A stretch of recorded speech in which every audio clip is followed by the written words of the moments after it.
brothers and my sisters in the Senatorial Executive, good morning. I'd like to thank you because it's unusual to carry you all out this early morning to come and listen to me. I take it as a mark of humongous respect, and I'm truly humbled. So I thank each and every one of you. My learned brother, I need to reinforce. Thank you. Thank you. Thank you so much.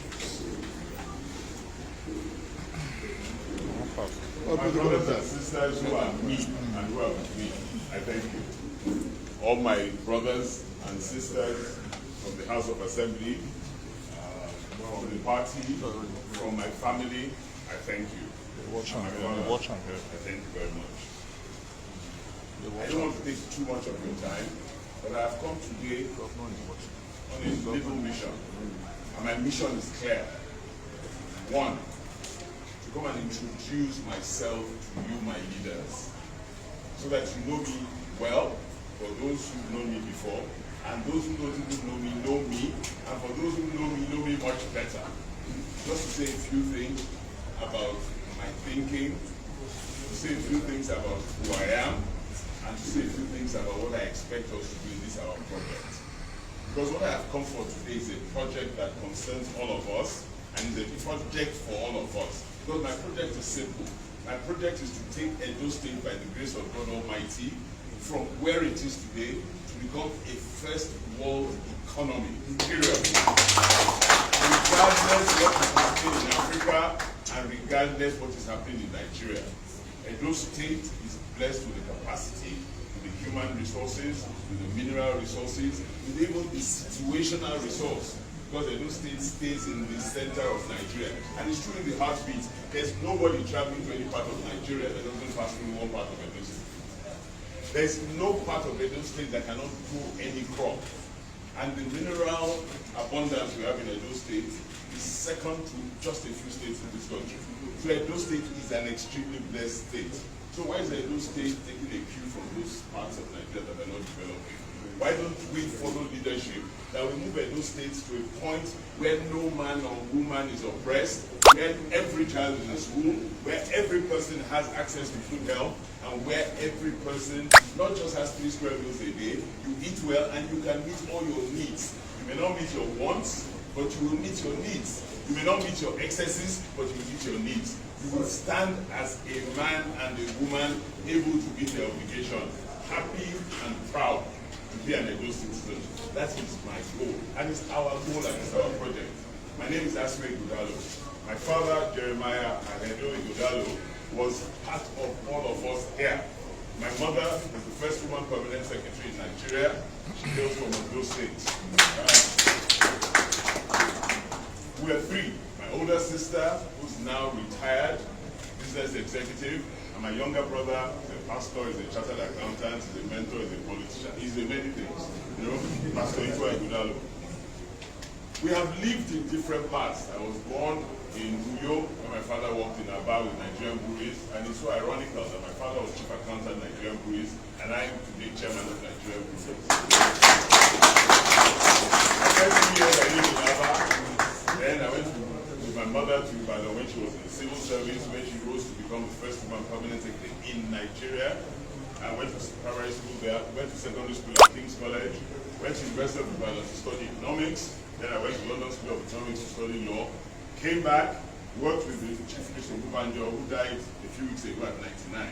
We were all waiting to celebrate his 100th birthday on the 14th of December. And Chief and I were one. We thought alike, we behaved alike, and he was very instrumental to my development as a lawyer. He was probably the first corporate guru lawyer in Nigeria. When I left Chief, I went to set up my own law practice called Asue Ighodalo. By the grace of God, me and my partner at the time worked very hard, and we managed to build a law firm that has 15 partners and over 100 lawyers.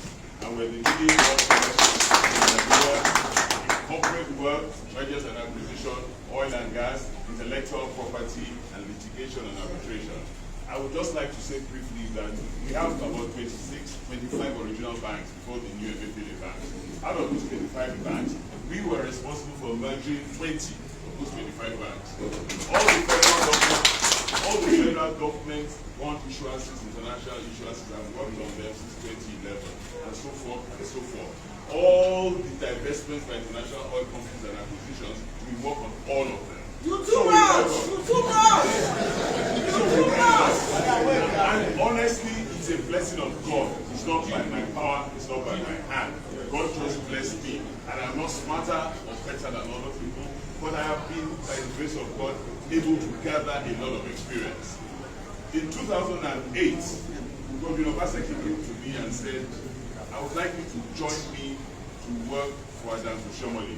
And I would quickly like to talk about how I met Governor Obaseki. I was going to class one day in 1977, and I was working, for those who know UI, I was in Independence Hall. I think Obaseki was in Sick Hall. And as I was walking to school that day, I saw this man, and the way he spoke, he had an Edo kind of accent. So I looked at him, I said, who you be? He said, who you be? That's how we both started walking to class, and we became friends. And he became an investment banker. I was a lawyer in the corporate sector. I would do a lot of transactions together. During consolidation, he and I merged what is now known as UBA with Standard Bank at the time. And we did about 5 or 6 of those mergers together. And we became firm friends professionally, and then developed to be friends in other circles. But everybody walked his path. And we're both different kinds of human beings with different attitudes to different things. But because you are different doesn't mean you can't be friends. And we've stayed very good friends. Because there's a core principle of good value. If you have good value, there will always be core principle. So he came to me in 2008 and said, can I come and join a team putting an economic strategy for Asue Ighodalo? So I said, that union man, union people, I don't trust them. Because today they will say union, the next day they will stop the union. Between yesterday and today, what happened to make them stop right? So I didn't really trust union people too much. But, and also I've been working to advise many people in government for a long time. And I really didn't like this. Before they enter government, they say something. When they enter government, we don't see them again. We can't access them, we can't talk to them. They don't have any principles, and they become different people. So I told Godwin, I said, I'm not. So he persuaded me. So the first time I met Comrade, I then said, look, I've come here against my better judgment, but I will listen to you, and I will contribute to this if you persuade me. Let me say one thing. When you get into office, you must remain accessible. The work we have done, you must follow that work if you accept it. But if you don't accept it, you must say why, because we're going to do superior work. And the rest is now history. We worked in the economic team, and after he left office, Obaseki asked me to continue as chairman of Edo Central Senatorial. So that's been my relation. So in the last 15, 16 years, I've been coming in and out of Edo State, working and advising government. I was chairman of the Nigerian Economic Summit Group, and for many of you here, you know about the Nigerian Economic Summit Group. I was the chairman for 4 years, and I was the chairman in the most difficult parts of times of our economy. And we struggled to advise President Buhari and Emefiele. They didn't listen to advice, and we're all suffering the consequences of their not listening to advice. Over time, too, I've also been blessed. I was on the board of the Nigerian Sovereign Investment Authority, and during Buhari's time, they moved a lot of infrastructure projects to us like the Sovereign Investment Authority. That is when, more than anything else, my sense of public service became elevated.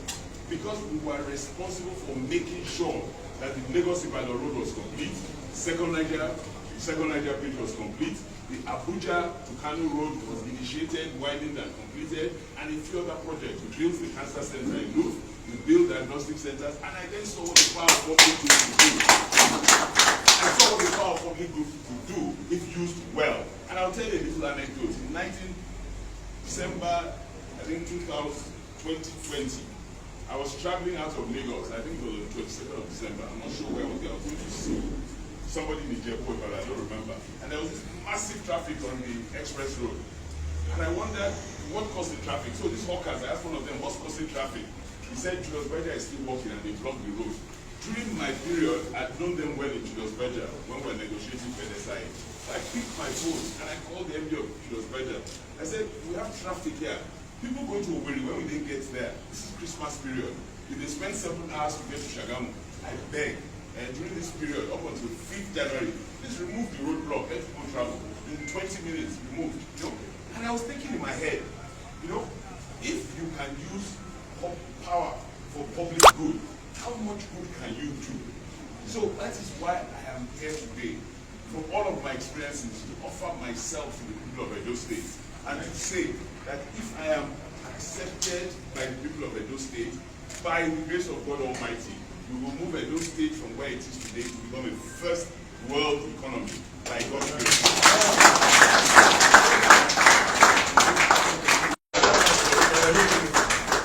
Nigeria, one of the leading new oil companies, and if you Google Levin, you will know what Levin is doing. You know, I am chairman of so many other companies in this country that I thank God for the grace. I am on the board of Ukomu. Many of you know whom I've been on the board. Connections in my legal circles. I have been traveling internationally for over 40 years. I have friends everywhere. I have friends mainly in Nigeria, in every part of Nigeria. I like making friends. I think it is important. You may have differences, but you will stay friends. You may not always agree on every issue, but you must respect each other and stay friends. And I think that the breadth of friendships I have all over Nigeria, all over Africa, all over the world can only do Edo State good. And I will bring it all here for the benefit of Edo State. We have had leaders who have tried. There's no leader we have had in Edo State, from Dennis Osadebe down to today. And your advisors or people that are serving. Yes. President Biden, if he looks out of his window, he sees Pennsylvania. This is our project, and we must all take this project together as one. My brother here, you see that the future belongs to the youth. So the youth must stand up tall. The youth must not be afraid of anybody or anything. But the youth must stay honest, they must stay true, and they must be ready to work hard. There's no shortcut. There's nothing like hammer. Nothing like hammer. You must work hard. If your mother gives birth to you, she will first carry you. Then you will crawl. Then you will walk. But there's no day you are born that you start running. And it's not the day you are born you start eating hammer. You can't walk. So there's a path. So all our youth must go. They must carry that message to our youth. Because the future is them. The rest of us here, we are on our way out. So the future is them. Do you understand? So I'd like to thank all of us for being here. I offer myself as an aspirant to then become the nominee for the party and jointly working together to beat all those pretender parties that want to come and take over our patrimony in Edo State. This is state for PDP.